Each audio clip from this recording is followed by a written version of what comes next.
We don't hate nobody because of their color. We hate oppression. When the party first started, the newspaper was the everything.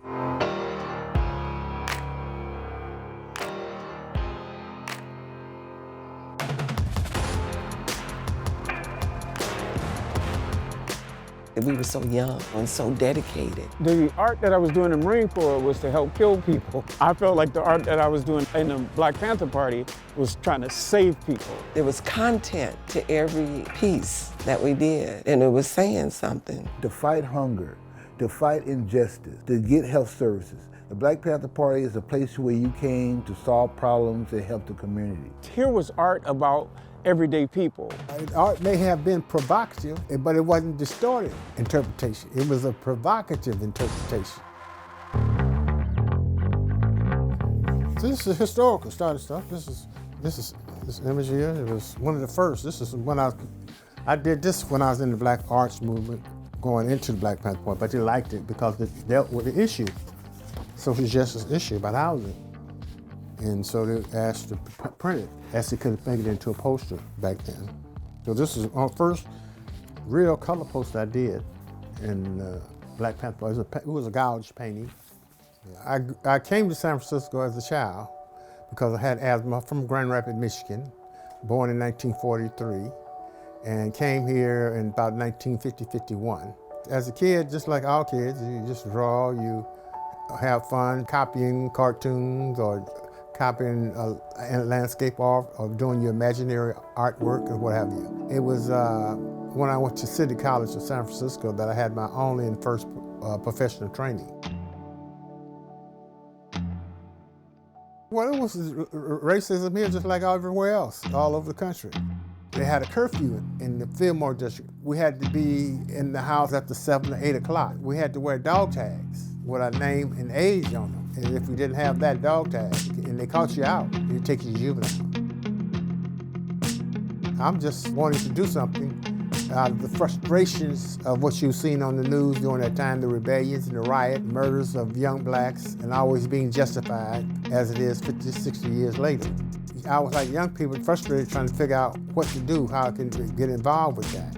When I graduated, there was an explosion in the Bay Area of cultural awareness and political activity.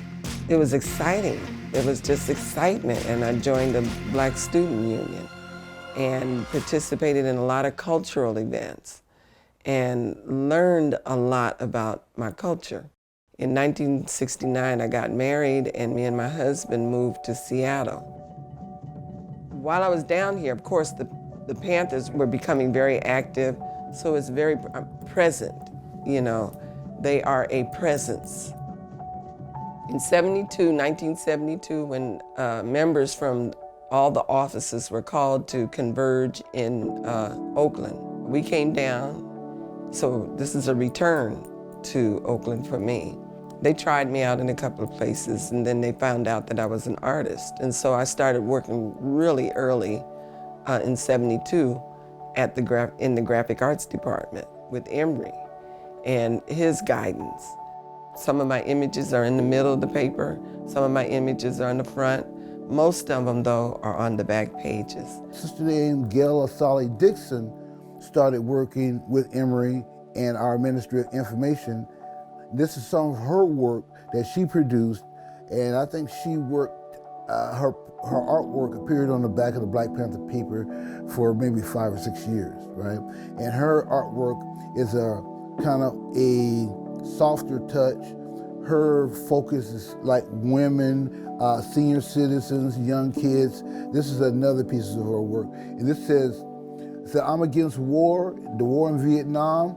I'm for African liberation, voter registration, and for people's survival. You know, she's portraying a strong sister. She believes in African liberation. She believes that if we need to register to vote so we can have our representatives represent us. When I started working on the paper, they say we want to have a lot of photographs, a lot of images, and you'll do the artwork. So you can get the gist of the story by seeing the artwork or reading the captions or looking at the photographs. This particular artwork was done by a brother named Malik Edwards. Malik is a brother who came to the party from the Vietnam War. worked in the DC office, and we discovered he had skills, and we transferred him to national headquarters, and he began working with Emory. The art that I was doing in the Marine Corps was to help kill people.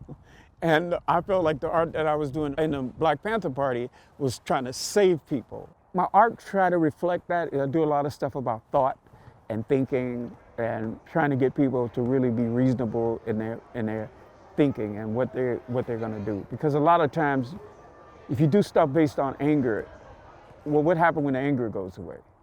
But if you thought about it, so all your moves is not about anger, it's about getting a result. Back in the 60s, in the early 70s, literacy was a problem in a lot of communities, and well, it still is today. So we had to make sure we made our point with every drawing we did. And then not only that, we believe in educate to liberate. The captions all were to capture the 10-point platform and program. The 10 points were put together by Huey Newton by himself. That was the foundation of the organization itself. Huey would come over, check out, see how things were going with the paper, those kinds of things, and talk about confrontations or standoffs they had that day, patrolling the community, observing the police abuse, harassment of young people in the neighborhood. They call them pigs and swines and those kinds. So he brought me an image of a pig on 4 hooves and said, we want to put this image in the paper each week, and we want to put the badge number on this pig and the badge number of the police who are intimidating and violating their rights, people's rights in the community. In the 60s and 70s, it was like cold-blooded poverty. Right here in Oakland, New Orleans, New York, Detroit. It's common for kids to have 2, 3 pair of shoes. Back then, you had one with holes in them. No, we were angry. Yeah. But at the same time, we were informed and enlightened. Art may have been provocative, but it wasn't distorted interpretation. It was a provocative interpretation. That's the reality of it, you know. And so you're bringing attention to those issues in a way that maybe sometimes they needed to stir things up. But this was a youth movement too. You have to understand, this was a youth movement. Never in this country had a youth movement such as the Black Panther Party.